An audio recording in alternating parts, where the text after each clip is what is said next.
So if the nursing home is saying, well, those injuries are, those are just part of aging, is that ever actually true, or is that generally just a deflection? I'm gonna give you such a lawyer answer. It depends. It depends.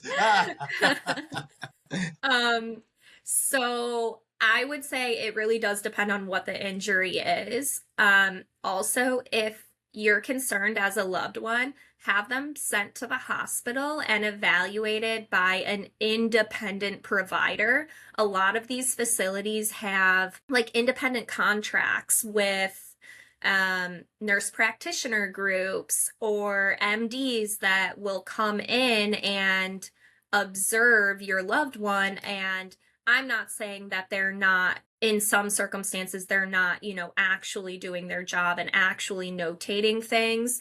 Um, but if you have your loved one, if you're really concerned and have your loved one actually sent out and evaluated to like a local hospital that has no affiliation with the facility, you what I typically see in situations like that is when an independent provider gets a patient, they want to document how this patient is actually coming to them because they also do not want to be liable if something goes wrong. So with especially with emergency admission to a hospital, I will see things like malnourished, frail.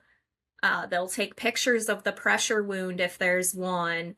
So those are really things that I would, tell the family, if you're really concerned, have them sent out, have them evaluated by an independent provider.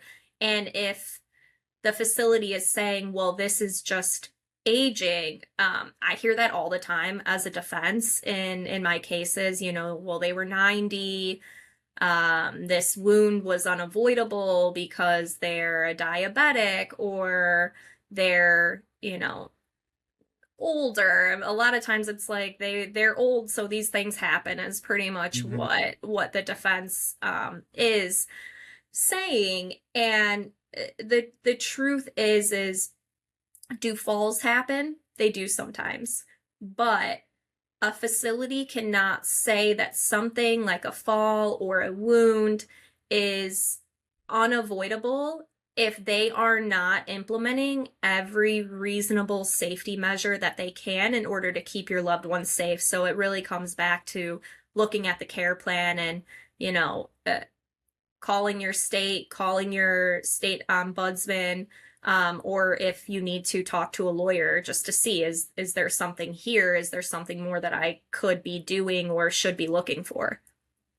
So if my loved one has dementia, is just declining mentally, maybe even can barely communicate, does that make it a lot harder to pursue a case? And so if they do have trouble communicating, should I still report what they're telling me? Yeah, I mean, that's a great question. So I wouldn't necessarily say it makes it harder to pursue a case. A lot of my clients had dementia at the time.